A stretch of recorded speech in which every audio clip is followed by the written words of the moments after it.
Hey guys, welcome back to the Why Wars Happen History podcast, where you learn about the causes of wars and things like why did it happen? Was it inevitable? Who was involved? Sometimes I go back hundreds of years just so we can understand what the hell happened. And if you want to talk more about war, we also have authors, historians, war generals, royalty, actors, filmmakers, a whole bunch of people come on as guests, and we talk about everything about war before, during, and after war. So let's go.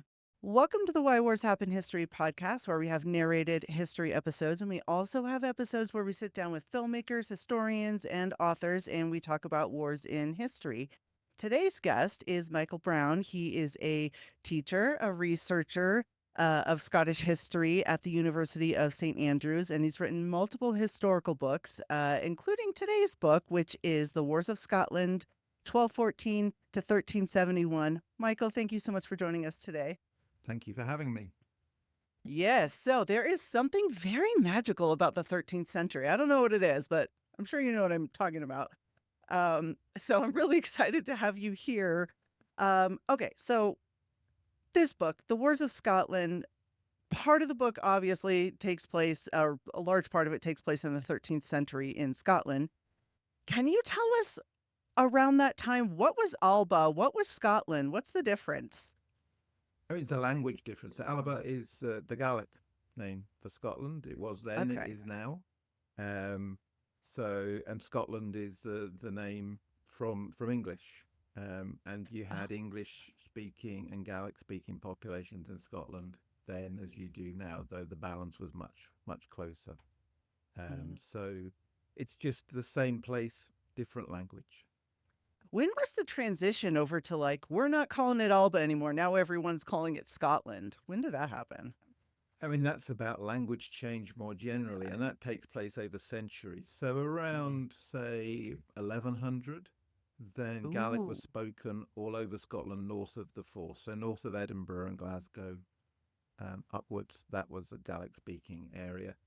And gradually, during the next 400 years, then Gaelic is supplanted by English, I think, from the kind of Ah, coastal regions, particularly because you're having English populations, English speaking populations settling or arriving in the new towns along that area. So yeah. English becomes the language of trade. It's a useful skill. Gaelic remains spoken at home in rural areas, really into the 16th, 17th century in a lot of the eastern lowlands. Ah. But it's a kind of bilingual society. So it's a slow language shift, and English becomes the language of the law and government in the Right. late Middle Ages, so 15th, 16th century.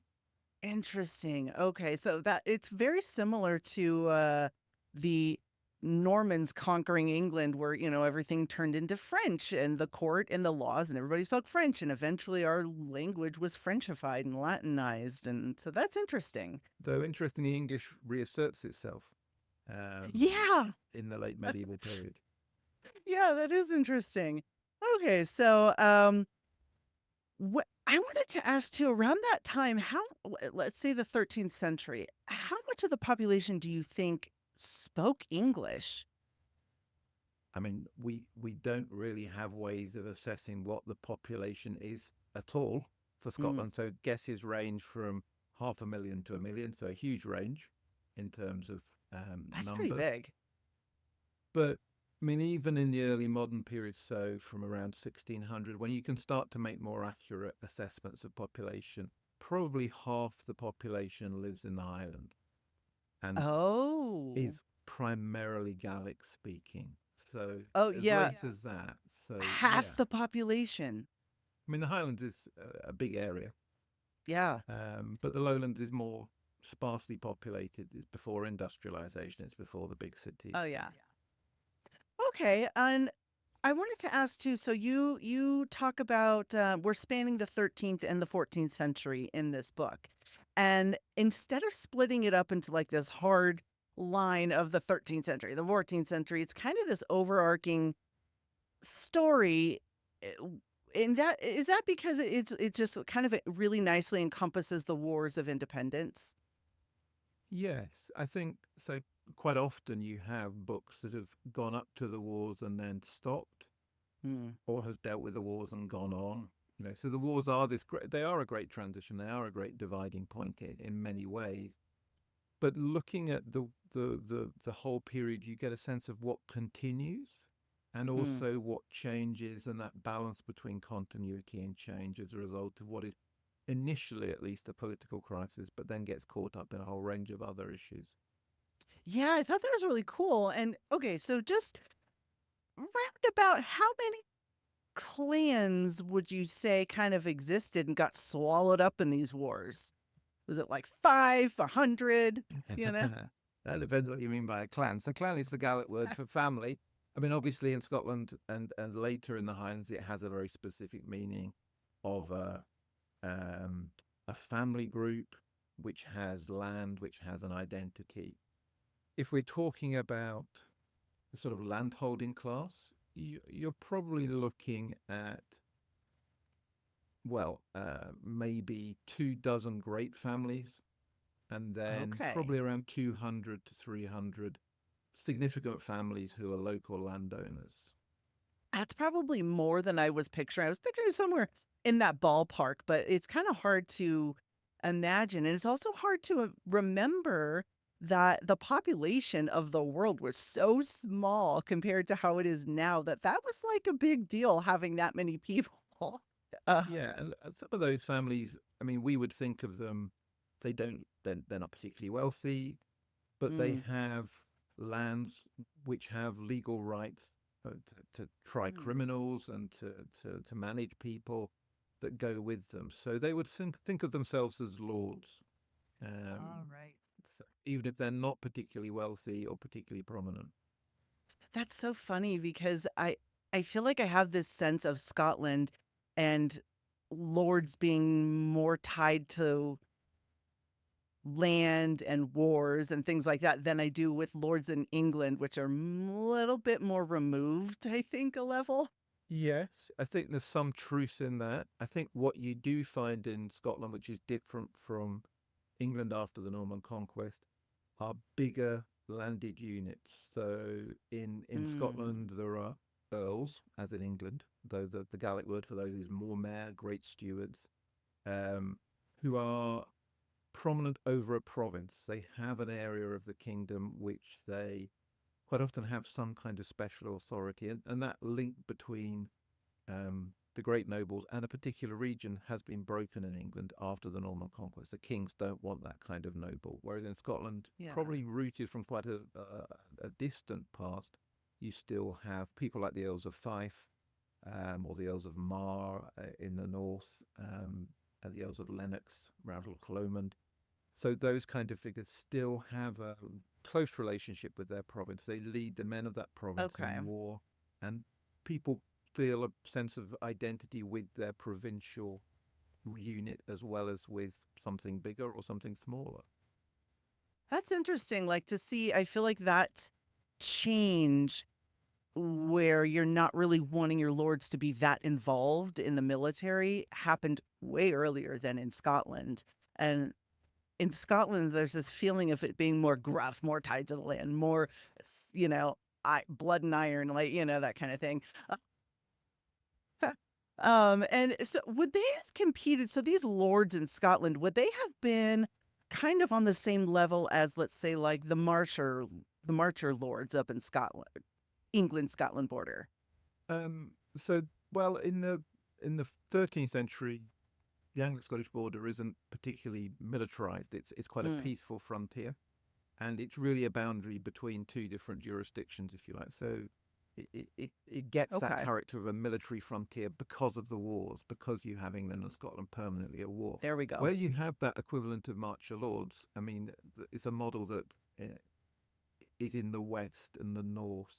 So the Scottish kings in the 12th and in the 13th century have placed families that they regard as trustworthy, Hmm. um, in regions of the west, what later get called the Highlands. So areas where direct royal authority is quite difficult to enforce. So you put people on the spot, Makes and sense.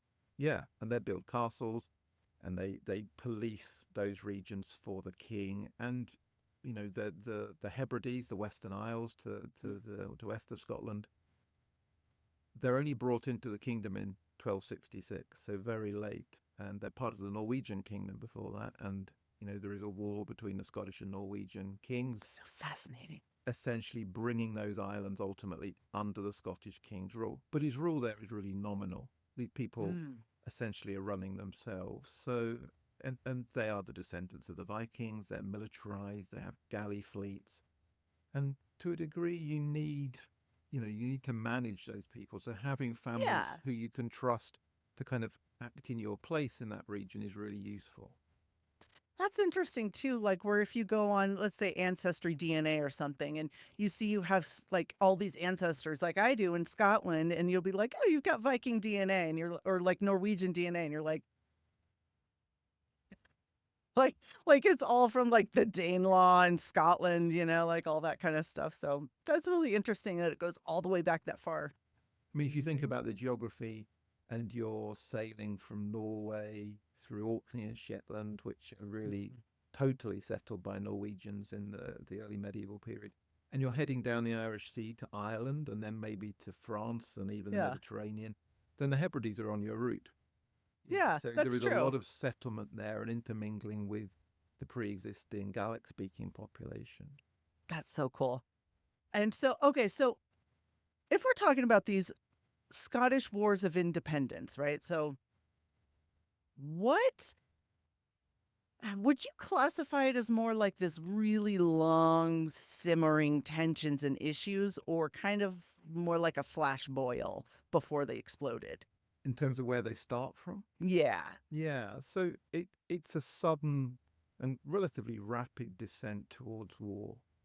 So the relationship between England and Scotland during the 13th century has been mostly amicable. There are Mm, issues which cause tensions, but there's not really a separate war between England and Scotland during that century. Scottish kings do participate in conflicts within England, but they also okay. hold lands in England. And so do many of their nobles, and That's English surprising. landowners hold estates in Scotland. And there's a lot of emphasis there from that group in avoiding conflict. They don't want the relationship between these two kings to break down. Um, so Yeah. it's a relationship which seems settled. What the fact that the Scottish king holds land in England means is that they have to perform homage for those properties to the English king. They are a vassal of the English king, Sure. and that allows a relationship to exist in which the English king is, if you like, the lord of the Scottish king, but that Scotland is not in that Mm. equation. So Scotland can be an independent kingdom, if you like, but at the same time, the relationship between the two men does have an element in which the English king can say, okay, well, I'm your superior. And the Scottish king says, yes, but not for Scotland.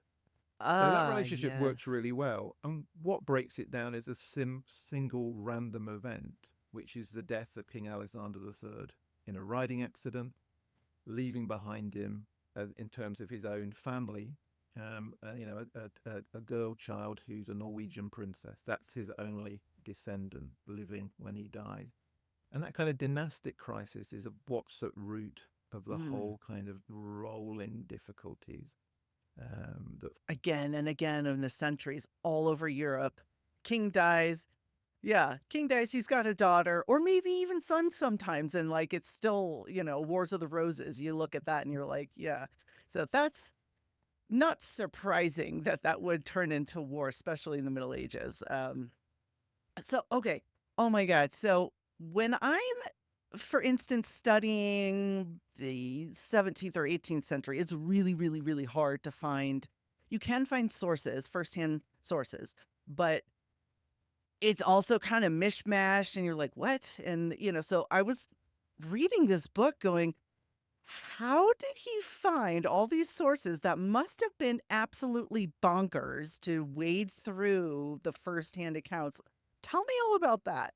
well, I mean, I think the first hand, if you like, the kind of personal witness of events as a story is almost impossible to find. Yeah. So what you're getting are historians writing from a distance and putting their own values and spin Mm, on events. So you've got to be quite cautious with those. mm, Um, but what you have, particularly from the English side, is a vast amount of record material. The English government, for a medieval kingdom, collects and preserves a huge volume of material, a lot of which they're producing, but also stuff that's being sent to them by other kings. So you're getting evidence from what's happening in Scotland in terms of warfare, very much more from the English side than the Scottish side. But they're also reporting about how the Scots are attacking them, for example, who's leading them, Okay. what kind of methods they're using. So you have that kind of body of material which is so valuable. Was that really hard to determine, like, this guy obviously has a bias or he's full of it, or, how do you pick that apart? Well, it depends what you're looking at. So, I mean, if it's simply castigating the Scots for their treachery or whatever, then Ah, you're in a world where it's fairly obvious what's going on. mm, And but if it's trying to understand why something has happened, and chroniclers, they have a worldview and they have a view of God's hand in the activities of man, mm. but they are rational, and they're also thinking, well, for example, about Bannockburn. How is it that we lost this battle at Bannockburn after we'd beaten the Scots in so many previous encounters? What has gone wrong? And Yeah. partly you're saying, well, it's about morality, it's about behaviour, but also you're then Mm. saying, but it's also about the way the leaders operate. It's also about the fact that the march was too quick and the men were tired out when they got there. So they are trying to Ah, find sort of explanations for things. So they're it's not sifting off the through it. deep end, Yeah. like okay. N- Now, on that note, are there any one of my favorite medieval debates is King Richard and the princes in the towers, and his reputation after he died, and where he was basically just trashed by the new king. Like, he lost the war, he sucks, he's terrible, and this is why I'm great. Are there any things like that in this 13th, 14th century Scotland that are just really debated? Like, maybe we see this totally wrong. I mean, the thing about Scottish history, and it's a blessing and a curse, I think, is that it focuses on particular individuals. And I think Oh, probably everybody can mm, think of who, we're talking Mary, Queen of Scots, we're talking Bonnie mm, Prince Charlie, that's true. we're talking William Wallace, and we're talking Robert Bruce. And the Mm-hmm. debates, I think, such as they are, tend to sort of crystallize down onto the contributions that those two individuals made. Okay. And to a degree, don't want to mention it too early, but Braveheart was probably aware of this as a thing. And Braveheart has within it that relationship between Wallace and Bruce. And even in the Middle Ages, you see writers starting to invent meetings between the two men, conversations between the two men, which actually are to a degree represented in that film. So the idea Yeah. of Bruce and Wallace confronting each other after the Battle of Falkirk, and Wallace saying to Bruce, "You should be leading the Scots. Why are you failing to perform this role Huh. for which you're born?" And that tension, I suppose, between an individual who, in Scott's mind, after his lifetime, is born to be king, is the sort of destined king and the saviour of Yeah. Scotland, and this figure who emerges from nowhere and actually provides the leadership at Scotland's darkest hour, is a conversation, and it binds into Uh-huh. issues like, should we be led by the elite or should we be led by a popular figure? So those kind of Ooh, political narratives from throughout history, from modern that's a history, good question. sort of get boiled into that debate too. It's fascinating. Ooh. I would absolutely love to see people on opposite sides debating that question. That's really cool. I'm getting like goosebumps thinking of it. I don't know why this century in this area is like so magical and fascinating. I don't know why. But okay.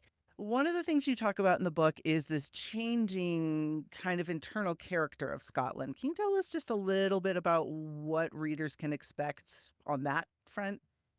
Yeah. So, I mean, I think the transition from the 13th to the 14th century across Europe is a deeply problematic and difficult one. In Scotland, you've got a society which has already been through a revolution and is still in the early 13th century going through that. So things like the formation of towns, a network Oh, of market towns and then trading towns on the coast, it's relatively new in Scotland. There aren't urban centres there before kind of Yeah. 1120s. And they're still being founded in the 13th century, and Scotland's trade externally is growing. Kind of structures of government, again, are relatively new. The parishes with their churches. So Scotland is a new country in some ways. It's been remodeled. And the 13th century is a period of if you like, the culmination of that and of growing population and prosperity. And then you have this war. And this war changes that dynamic in some ways. It's an extremely traumatic and difficult period. And on political terms, it forces Scots to ask questions about who they are, what's I see. important Yeah. to them. The idea that their kingdom is embodied simply in the person of a king, or is the kingdom something that belongs to all of them and that they all have an obligation to defend, and a much wider group is involved in articulating its rights and what it means to be a Scot. So That's that cool. political change, I think, is part of that. But it's also against a period, certainly by the time you get into the mid 14th century, for the latter part of the book, where you're getting climatic change. So you're getting a cooler, wetter climate, which in a region, like of Europe, like Scotland, where Way up there. where your margins for growing cereal crops, for example, are already quite narrow. These crops they have long gestation periods. So you need a big gap between the last frost in the spring and the first frost in the autumn. And in the 13th century, that's okay.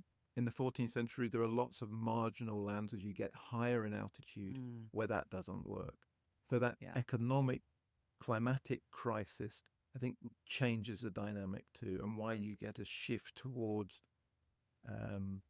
herding, pastoral society extending its reach around the Highlands.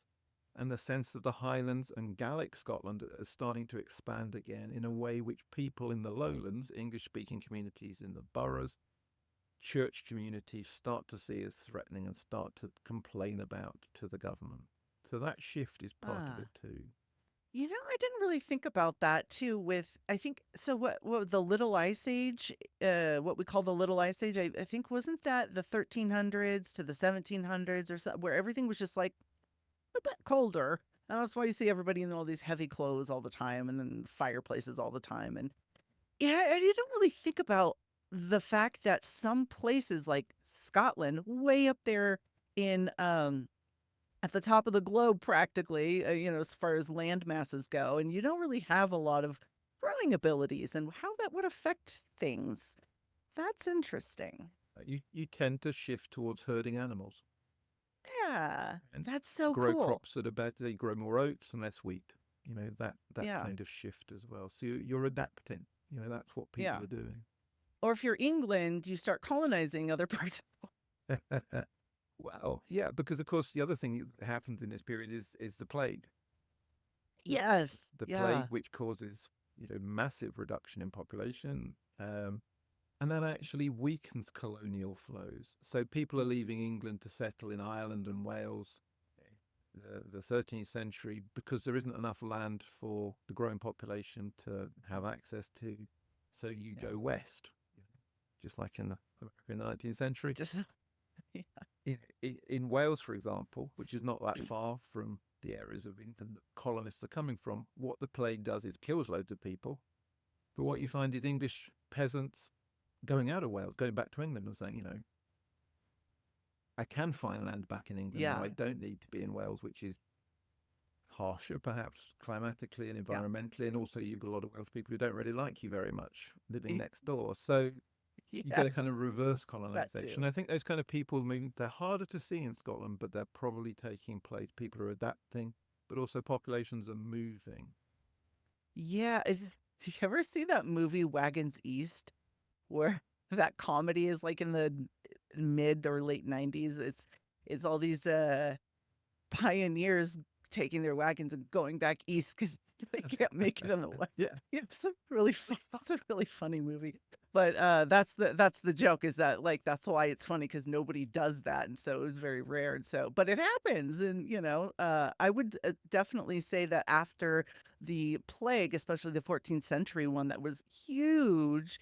Now you can make a living wage too. There were competitive wages and things like that back in the old lands. So that's interesting too. And I wanted to ask, so these wars back in the 13th, 14th century, how dispersed was the population? Like, could a large portion of the population be relatively unaffected by these wars?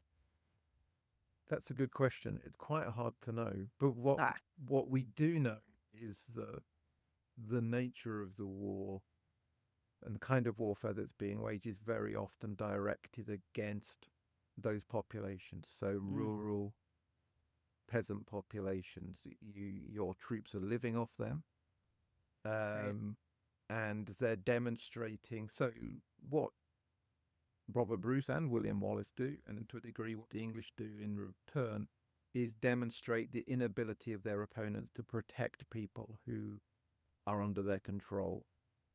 This isn't a war of pitched battles. This is a war of raids, campaigns, plundering Okay, yeah. attacks. And Robert Bruce, in particular, uses these tactics across Scotland. Areas of Scotland that are opposing him, he devastates to show that he can, really, and to make other areas think, we better recognize him, we better accept him as king, or he'll do this to us. So it is a war of terror. It's also a way of supplying your armies.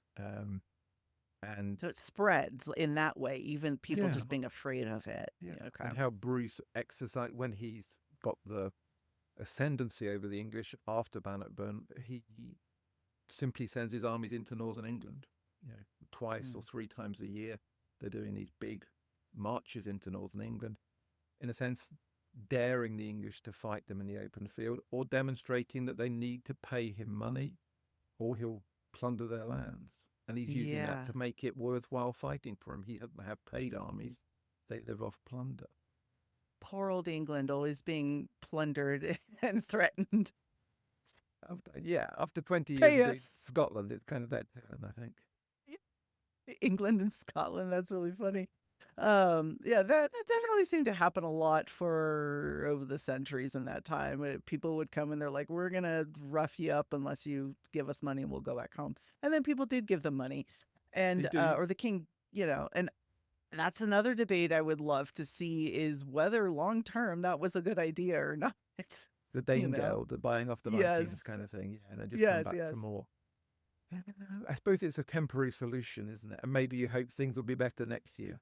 Yeah, like, Um, what do you get? Like, I would do the same thing, like, honestly, I can criticize from centuries later yeah. now, but yeah. And was there any kind of dramatic kind of on the razor's edge with these wars that could have made things go differently? And let's say, like, if a battle had turned out differently, could history have changed? Yeah. If we think about Robert Bruce, Hmm. all the Scottish stories of Bruce from really quite early on, so probably during his own lifetime and certainly collected later in the 14th century, present Bruce's early attempts to make himself king Hmm. as going disastrously wrong. He's a man on the run. He's a hunted outlaw in the woods, and you have all these stories about how he's confronted by groups of men who are trying to kill him, and of course, heroically, he kills them in return. Um, so at that point, if Robert is killed, then I think Okay. you may have a situation in which Edward the First, the English king, has already conquered Scotland twice Yeah. before Bruce claims the throne and starts a new war. Um, so for a third defeat to be suffered, that might be it. It might not That be. would We can't be tell. But I think Bruce's death at that interesting. point changes things quite dramatically, and it's entirely possible. It would have He has changed four things. brothers, and three of them are killed during that period. Okay, so theoretically, could it have changed, let's say, King James uniting the kingdoms because he's the king in Scotland? Like, what if he never actually became king? Because, like, it's just interesting to think of, like, what would have happened? Edward the First is working very hard and gets very close on a number of occasions to simply drawing Scotland in some form into his kingdom or into his dominions. Um, and, he's done that with Wales. So I Yeah, think, in one yeah. sense, you can see he knows the means by which that might happen. Yeah. It just never quite sticks with Scotland for a variety of reasons. But that scenario is not incredible, I don't think. There's nothing Mm. fundamental that prevents that happening. I Yeah. think Scotland is more difficult to conquer and control than Wales for a number of Yeah. reasons. But Yes. Edward comes quite close. And I mean, maybe if his son, Edward II, hadn't been so Edward II, had been like actually a good king, and maybe things would have, I don't know, but maybe not, because like you're saying, Scotland was very, very hard to control. So even with another Edward I, if his son had been like him, it was probably, I don't know if it would have changed. No, I think it may one of those things where we can't know. But Yeah, yeah, I yeah, think the yeah. other side is that by Edward the First last years, his subjects in England are so fed up with this war, they're so exhausted from supporting Edward's efforts to conquer Scotland. Yeah. There's been a war which has lasted for really 8 years by that stage, in which Edward is leading armies or trying to lead armies almost every year to Scotland. So people are tired of this war. And when it Mhm. restarts in 1306, I think, Edward the First, famously, of course, he executes his prisoners. He takes prisoners who are churchmen, and he takes prisoners who are Bruce's female relatives, and he puts them in cages in castles. He he's expressing, I think, his extreme exasperation with a war which just won't end. Um, Yeah. so Edward II, even if he'd been more like his father, I think, would have faced Okay. quite a lot of problems because people were waiting Interesting. for Edward I to die. He was a domineering figure. They didn't want to take on head first, so they're waiting for the new king, and then it's like, well, okay, the rules are changing now. Like, screw And this partly that's guy. Edward II being useless, but I think it's partly a reaction in any case. Yeah. That's a really good explanation. Okay, yeah, because I think that makes a lot of sense. So it wouldn't have been that consequential if Edward II had been more like his father. That makes sense. Yeah, but like in the long run, like I think you're right. Where it's just like it doesn't matter. Yeah. Really, Scotland's not He'd going to need be to be conquered right quite now. a skillful politician as well as a military leader, I think, to have ridden that out. Yeah, yeah. Okay, I just had a few more questions here. Where can you just tell us where the Stewarts fit into all of this? Yeah. Well, the Stuarts are, at the beginning of the period, a great noble family. They're if you like, the hereditary stewards of the king, which is like an honor. It's not a real job. They don't hang Yeah. around the king's household all the time. But it's an indication of their kind of dignity and status. And their lands are in the west around the Firth of Clyde, so just to the west of Glasgow, places like Arran and Okay. southern Argyll. And their real importance through the wars is because of the marriage that takes place between Walter Stewart and Robert Bruce's daughter Marjorie. And that gives the family a connection to the royal line. Marjorie and Walter's son, who's named Robert after his grandfather, becomes the first Stuart king in 1371.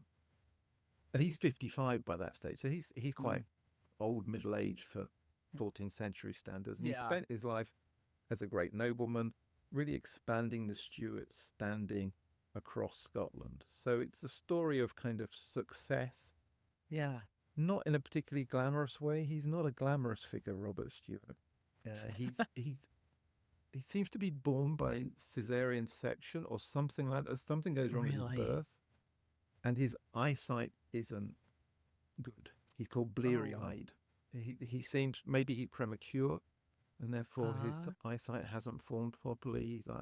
So he never comes across Interesting. as this kind of heroic lead from the front kind of No, guy. not Though at he's not, all. I think he's quite a capable commander, um, but he's more of a kind of crafty, skillful politician leader Oh, yeah. rather than a heroic figure like his grandfather. But he's the real Okay. architect of that family's power. And of course, what the Stuarts are really good at is getting that throne and then hanging on to it for Yeah. generations, and then getting Yeah. another throne on the back of that. So it's still this is kind of like the birth of the Stuarts, the era of from whence they came kind of thing. Yeah. Okay. All right.